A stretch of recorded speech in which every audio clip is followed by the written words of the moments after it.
Morning, guys. Welcome to Words from a Friend podcast. I'm your host, Marty Carey, and this is the podcast that follows my book, Words from a Friend, a daily guide to a purposeful life. It's available at Amazon.com and BarnesandNoble.com. We're on a 365-day inner journey together, so happy and grateful to have you along. We're on day 86 of that journey, day 86, which turns out is a continuation of yesterday's message, which was living life too seriously.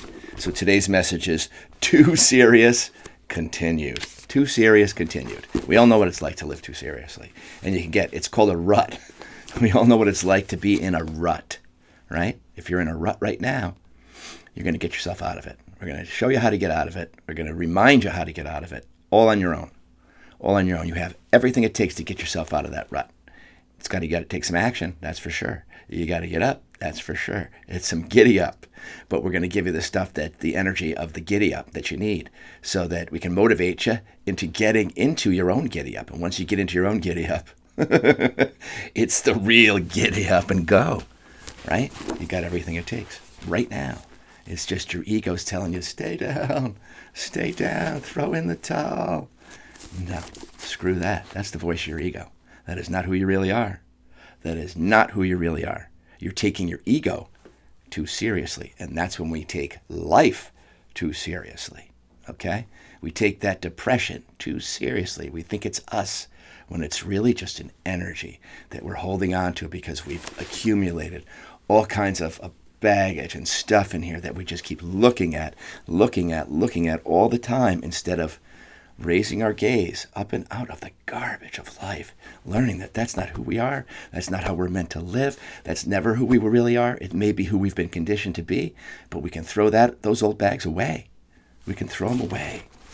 That's the inner journey, one day at a time, right? In the present moment, one moment at a time. Do you think you can live life one moment at a time? You're doing it anyway, but you're doing it unconsciously. You're letting the program that's within you run you, without ever looking at it and seeing if it's effective, if it's working in your life, if it's working for others in your life. Because if it's not working for others in your life, you got to look inside and say, why? Why? And that's when the inner journey begins, right? What am I bringing to the party every day? What am I bringing to it? Am I bringing my too serious self to it? Am I bringing my rut? Do I carry my ruts with me? Do I carry the past with me and the past woes and the past worries, and I'm just keep recreating them in the present moments? Same old lines, same old speech, same old serious talk, same old vibration. Same old vibration. You get it? It's all in that pattern of yours. Whatever that pattern is of yours, it's vibrating at a certain level of authenticity. And when I say authenticity, to your soul, all right? Your soul is the authentic you in all of eternity. Your forever self, your forever light. It's taken form this time around as Marty Carey, all right? And now my job is to live from that light and be that best version of Marty Carey that I can be, all right? But that's not, you think, oh God, geez, that's a lot of work. Well, it is work. It is, it can be work for sure. But meaningful work is way different than work you don't love, or work that isn't bringing you love, or work that you don't feel like putting your love into, all right? You're not supposed to be doing that work. You're supposed to be jazzed about your work, right? If you find something that you're jazzed about doing, even if it's like, okay, I got to pay the bills and I got to do this for now, have something in your life that you're jazzed about doing. Otherwise, you're only going to know that wheel of what you've been doing and staying in that mediocre, normal, what the world calls normal. Man, a Shevitz. We're so much bigger than that normal that we're told, that we're taught, that we're shown, that we're fed. That fear and bullshit and the competition and the comparison, the constant comparison of one person to the next person. And we're all supposed to be this or that. Come on. We're each our own life artist. We are each our own cell of the body of light. And when we get ourselves caught in the darkness, then we're not flowing well with the cells of light. We're kind of just flowing with the dark cells, in a different vibe. But we have the power to enlighten our own cell, right? We have to just attach that to the body of light that we call God, the universe, the one song, right? The ever-present love, the unconditional love that is the universe. Okay, we're it. We are it, right? In little form, in a little cup, to have our own personal experience. So the universe, we can reflect that back to the universe as a singular experience from the whole.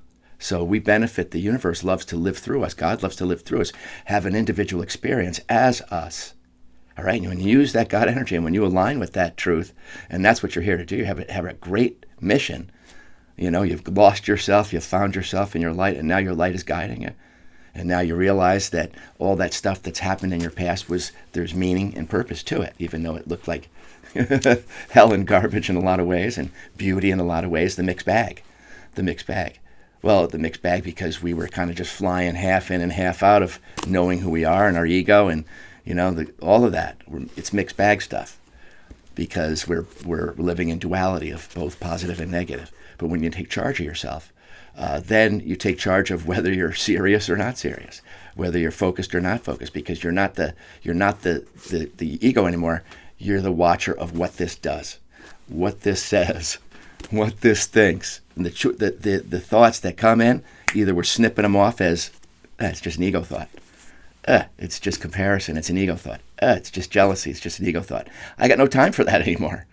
I got no time for that. That's what gets you into the ruts. That's what gets you into normal, the matrix normal of the wheel. It's just low-level living when you're so much brighter than that and you have so much more, bandwidth to you, so much more expansive than we've ever been taught, my friends. Nope, we've been suppressed, and we've suppressed ourselves in many ways. When we trust the ego over the light, we're suppressing. We're self-sabotaging. We're living in low thinking about ourselves, talking about ourselves in horrible ways. We just don't know who we are. If we knew that we were here on a mission, that God sent you here just to be you, just to be that beautiful you. Yeah, we all have gone through the shit. Don't think everybody, some people have, okay, some people have more money than others. It doesn't mean they have it better than others. I know a lot of people who have nothing, but they have a lot of love. And I'll tell you what, that's gotten them far, and then they pulled themselves out of it, and they've made themselves their own heroes. Those are the people that I admire most. Came from nothing, learn that where the self-made really comes from. Self-made is the higher self-made. Higher self made this. I said yes to God's plan for me. I felt it. I felt my way forward. I go, no, this sucks. I can't live this way. I'm not, even in school and stuff, I was like, this whole thing, it's great and all, but I just feel like our spirits are here to have more fun than they've ever had, and we're here to have more joy in this place. And we can create that because that's what we are. We're a piece of the Creator itself. And so we're here to create ourselves out of those ruts, create ourselves a new picture that's in front of us. Stop believing in the old movies that we've created in the past. They have no relevance in this next day. This next day is a new scene that you can create.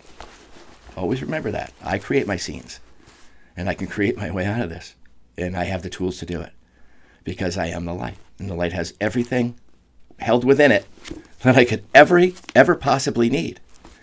And when you come to that and you really embody that truth and say, okay, well, I just have to wait here. This looks like a big bag of shit, but there's something in here for me.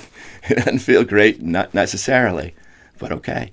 All right, something's going to be, like there's going to be a thorn taken out of you that you can't see yet. It's like one of those old suitcases that you can't see yet that God's going to pull out of you. And it feels like, but then when it's out and it heals and you're like, oh my God, that doesn't live in me anymore. It has no more power over me. That negative thing that I carried around for so long, not that I don't see it and not that it can't pop up, but it has not nearly the same power as I used to give it, because I used to unconsciously choose it, bring it up over and over again, tell the story over and over again. That's what I'm saying. Stop telling the old stories of woe is me stuff. That's victim mentality. You're going to stay in the rut if that's what's going on. You're going to stay in the rut if that's what's going on. And remember, you're the shovel. You're the shovel. You're the dirt, and you're the digging it out as well. You're all of it.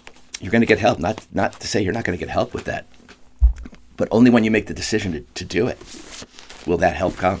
It's you saying yes to God, saying, God, I got to dig myself out of this. Help me. And then you start looking to that and what God says about you. And it's way different than what your ego's yapping in your brain about you. I can assure you of that. Okay. So yesterday, I didn't even start. Holy mackerel. Okay, yesterday we kind of ended with, so what do you really need? What you really need is expansive energy. Sirius is one that, if held on to as your vehicle forward, just slows you down, like a set of new brakes. It's friction against your spiritual wheels. Friction. Ego is the friction. Ego is what's the belief in it. Ego is the muddy waters. So we have to stop flailing around in the muddy waters. That just creates more mud. We have to calm. We have to center ourselves. And only when the water is still will it become clear. You get it? We calm down our own waters. The water becomes clear. Now we can see. Now we can see underwater. We can see clearly now. The mud is gone. Right? That's how it works. Centered. Centered is where your answers live. Centered is where your connection is heard. Listening is the only way to do it. We're living on the outside world. We're just watching what goes on and reacting to everything every day. And if you don't have anything to react to, you create it. I need something to react to, so I'm going to start seeing what's going on. And okay, I need something to react to. The world has trained us to react, my friends. We only take our power back when we decide not to be the reactors anymore. We decide to respond with clarity, with purpose, with intention, calm confidence. Calm confidence, just get to it. No need for any of the hubbub. No need for any of the hubbub that the ego creates. Just get to the heart of the matter. Get that thorn cleared out of yourself. Let it heal and move the heck on. Okay? All right. So what do you do instead? You say, I need to be serious in order to do my job. I need to be taken seriously and seen as a serious person, or I won't be respected. My friends, it's always your freed energy that attracts what you need for your day, who you really want in your life and your life goals. For me, I can always tell a person who's more free if they have all that power that they could be serious about, that they have all of the authority and the gravitas, and they are the big cheese of something. But they remember when they were the little cheese. They remember where they came from. They remember that they were the dishwasher, the pot scrubber, their first job. They remember that self, and they hold that self in high regard because it was great at the time. And I started making my own first dime at the time. I remember being so grateful for that first job. It's like, hey, I got a job. I got my own money. I'm just going to blow it this weekend. I don't care, but I got my own. I have to borrow mom's money, right? But all of those stages you can be grateful for along the way. And when you get to be up in that big cheese town, the goals you've sought and you've gotten to, just remember, that's just, you're not your accomplishments. You should be grateful for them. The prideful stuff is for the ego. Grateful that God took you to that place. And grateful in that sphere of gratitude, remembering that you're here to help people behind you up their levels of cheese. You're going to do most of that with that best example, not with the Mr. Space Slaves. I'm going to say, all right, you guys, get out. And nobody matters. They're just, cogs in the wheel. Cogswell cogs. Yeah, well, that's the thing. You can't be that because you're not living in truth. You're not being truthful with everybody else. You're saying, I'm the best of everything. No, I've been where everybody is, and, I appreciate where you are. I appreciate where you are in your life because I've been there. And, we've all been there in certain ways in our lives, and there's many that haven't found their way out of that yet. There's many that haven't found their way out of that nightmare of staying stuck in their ego, stuck in serious thinking, stuck in that serious thought all the time. Because you're just self-sabotaging, you're self-hating in those ways, and you're trying to be perfect instead of who you are. You're trying to live up to a theorized role instead of taking who you really are, your authentic self, to that role.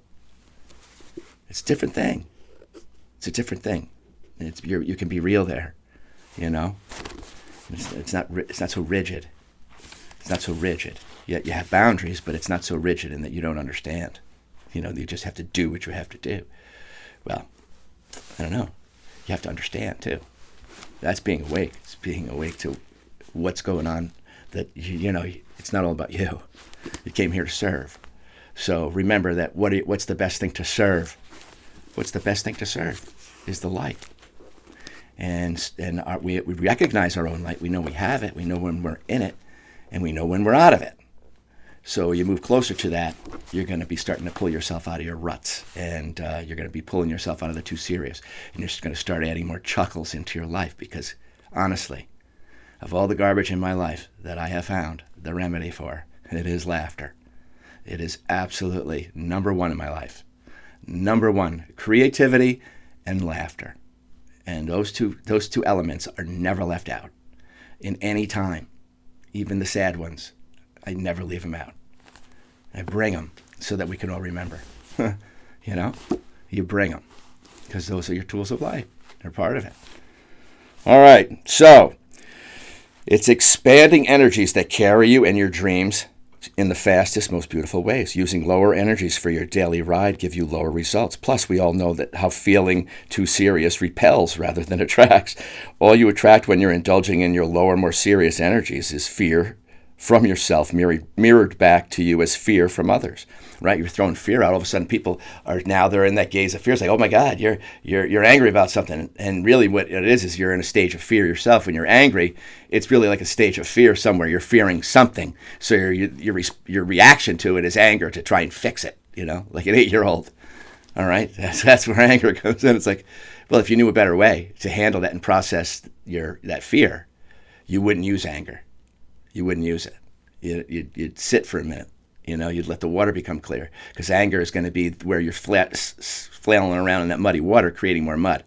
And now you got other people in the mud where they, help me, this water's too muddy.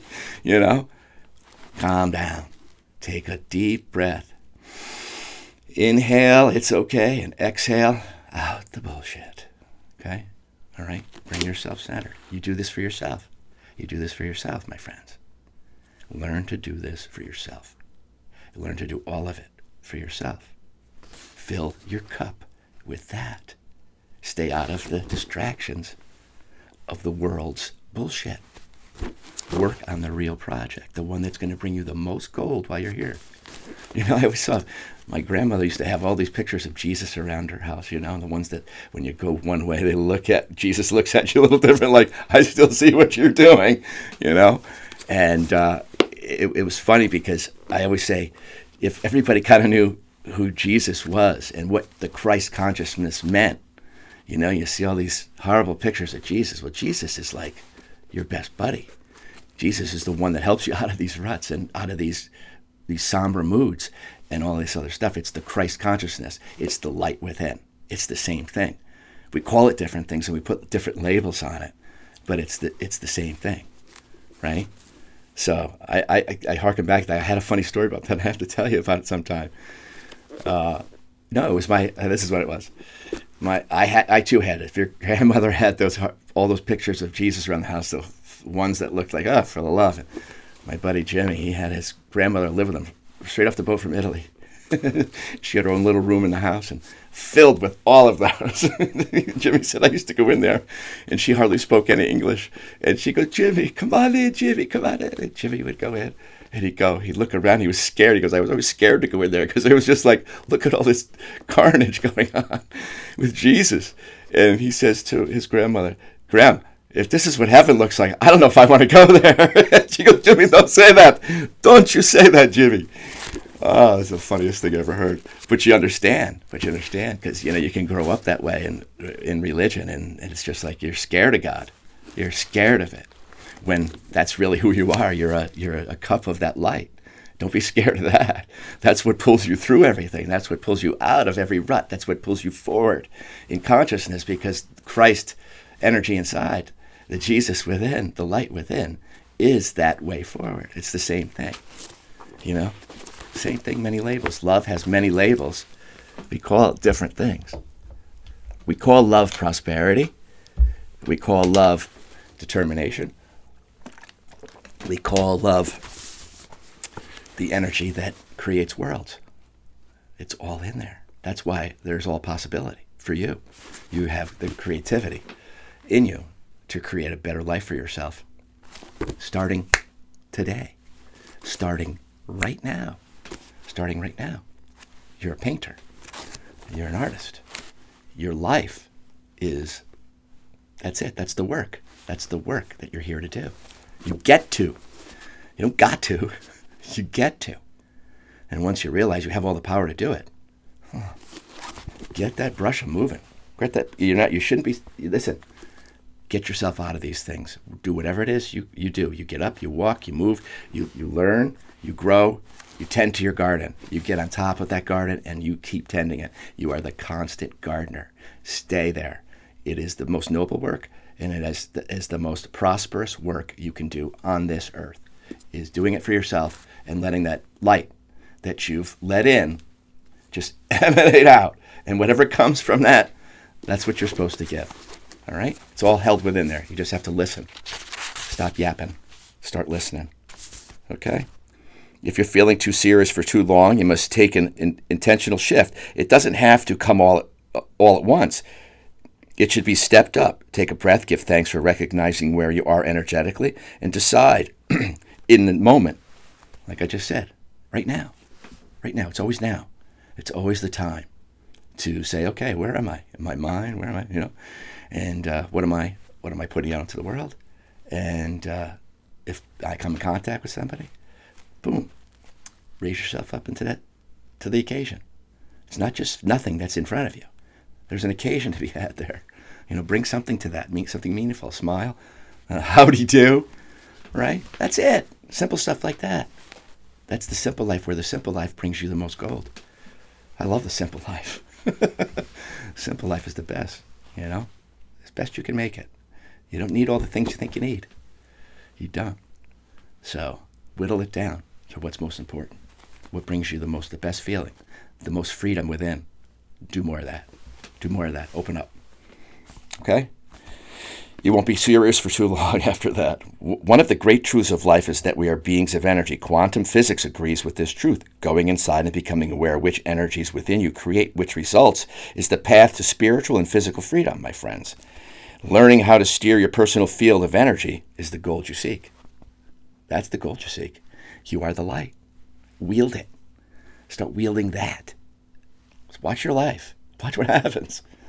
Watch what happens. All right? We spend way too much of our precious life energy in these constricted states because we believe them. We believe the fear. That's where we're not in faith. We're not in trust. We're not believing that we are the light. We're out of that belief for a second. We're like, oh, I don't remember. We're having that amnesia. We're back in the temporary amnesia of the ego. No, wait a second. I'm out here being a jackass. Hold on a second. Oh, there I am. There I am in the light again. Okay, now I remember. But that's the practice. And the more you practice that, it's just the lighter you'll feel. The lighter you'll feel, and you'll know why. Now you'll have the why answered. Much of my questions in life were the why of things. That's the knocking on the door. Why is this way? Why is that? You're curious, and those doors will open if you're asking the questions. Start asking the right questions. Life is about asking the right questions, and the questions that are about yourself are the most important. What makes me tick? Because until I get my instrument tuned up, I can't do the things that I intended to do when I come here. I got to get this tuned up. Being out of tune was part of it. Okay, being out of tune was part of it. Tuning ourselves back into tune, into alignment with the music of the light, with the boom, boom, boom, boom, the beautiful music of the light. Not this clunky, lower resonation music and the frequencies of Earth. It's a different mindset. It brings on a different knowing within. All right, that's what the inner journey brings you. That's the only way to fly, my friends. Fly within, and your wings will teach you what to do without. All right, as above, so below. As within, so without. What do you want your life to look like? All right, tools are in there. Okay. All right, so today, try a new vehicle forward. Yes, others will respond to your seriousness. They will feel fear. They will respond with fear. They will work or be around you in fear. Or will you, or they will respond internally to you with resentful hurt energy because they feel no connection, no love connection, no reason to love. None of us feel good when we're in the vortex of that energy. No collaboration, really, just kind of separated. No creativity, or at best, constricted creativity. Nobody's flowing really freely. The only part of you that gets fed by this energy is your ego. It gets to feel superior to others here. It gets to dominate and conquer at the expense of your spirit and your connection to others. Never a good foundation to build anything upon. It's sand. It's sand. And you know when you feel connected and when you don't feel connected, because when you start resonating with your heart, you're living from the heart. You can really feel when there is no connection here and their connection, and when you find a good connection, then you can say, okay, I could definitely work with this person. I can collaborate with this person because there's no competition here. There's no competition. It's just let's just get to the best result. You have this talent. I'm okay with this one over here. Let's put those together and let's create a great result, right? We can create great results that way. But when egos get involved and all that other stuff, it's just kind of like, the energy's low, and it's just like, I don't feel like being there, It's just so you go where the energy, and a lot of times where the energy is best, right? It's right with yourself because you've worked on yourself, and you get a lot more selective about where you spend that energy. Where you express that energy and why. And is it just, old patterns and you don't feel like being into the old patterns anymore? You just feel like, hey, I'd rather take a walk in nature than do what I used to do. I'd rather go to the gym. I'd rather work out. I'd rather work on myself, or I'd rather work on something that my family needs or my friends need, that kind of thing, right? So I stay in that wheel of I feel good about what I'm doing. I feel good about how I'm treating myself. I feel good about how I'm talking to myself. I feel good about how I'm talking to others. I feel good about uplifting. And uplifting others uplifts me. And that's how we do it for the world. That's how we do it for the world. What happens in the micro can happen in the macro. It does already. All right, but what have we been taught? What have we been held into? Hating each other. It's so stupid. It's so stupid that we've allowed it. We've allowed it. You know what I mean? Oh, you sons of bitches. You sons of... What's after that? What's after that? Come on. It's consciousness. Consciousness is coming for all of us. It's coming for all of us. It's saying, hey, wakey, wakey, numbskulls. It's bigger than that. It's bigger than the politics. It's bigger than these thieves and these money-grubbing sons of bitches and these horrible actors with kids and all that other shit that's going on. That's done. That's done. That's done. The light is going to burn that crap away. When we put them together and we see the truth, no longer, no more. That's what we're doing. That's the power of the light. The light isn't this passive thing. The light is change. The light can change anything like that and bring it into the light. Bring this whole planet into the light. And out of all of that garbage, that evil crap, guess what we're here to be part of? That's what we're here to be part of. That is the biggest part of our job. Waking up. Waking up is the biggest part of our job so we can do our real job, which is just connecting in truth above all the bullshit. That's why we're here. That's why we get to be here and see it from this side. All right? You have a mission. It's in there. You're part of it. You're part of it. If you're watching this, let me help remind you. Do that in your everyday. It's not this big thing. Just turn your light on. And no, stay out of the bullshit. Stay out of the politics stuff. Okay? It's all God has already won. We're gonna see it. We're seeing the ends of it. We're seeing it taken care of. We're seeing the evil being shown for what it is. Okay? It's not like we can look away. It's not like we can look away. But you know what? We're all supposed to see it. We're all supposed to see it. Just like the awakenings happen in our personal lives, many times through tragedy and horrible things like this. You've been in a marriage or a relationship with a narcissist. They are just terrible. They have no empathy, no compassion. All they do is feed off of your energy, and they're energy vampires their whole life and all this stuff. And then you get the strength, and you get the strength to get out of that and to take back your life and to put your light back out into the world. That's it. That's it. You, the thing that you deserve most is your own light. And we allow other people and other things and other ideologies and all this other crap to cover over that. But if you boil it all down, you break it all apart, what I've come back to time and time again, and what my book and books like it, every other book like it, is going to turn you back to, is the same truth. You are the light. And you came here to shine. Well, I wrote this little post-it note. This came to me yesterday because I see it happen every day. People just accepting other people's thoughts and beliefs as their own. Like nothing. Wake up. Don't do that anymore. This is when I stop seeing life through other people's negative predictions. Stop seeing life, your life, through other people's negative predictions. I should have wrote that one in the book. We do it all the time. We're like, oh my God, really? Oh no. Well, now I have to think that, and now I feel scared because you believe that. No. Nope. Don't ever do that. That's the Chicken Little syndrome. No. Just know God's already got it all in control. Sit back, do your part, do your real part. Your part isn't just to watch passively. You have an active role. You have an active role. It's called loving yourself back up into your center, the truth, above all the bullshit, and just living there. The rest takes care of itself. You're already connecting to the rest of the lights when you connect to your own. It's already there. Consciousness already lives in that vibe, in that frequency. It's already the upper echelon. It's truth. It's called truth. Okay? We're all coming into it. The water's warm, and so don't stay stuck in the past. You don't want to stay there. It's bullshit, right? It's like Escape from New York. Here's Snake Plissken. Blow up the bridge. Get out of there. All right. Much love, my friends. We'll see you tomorrow.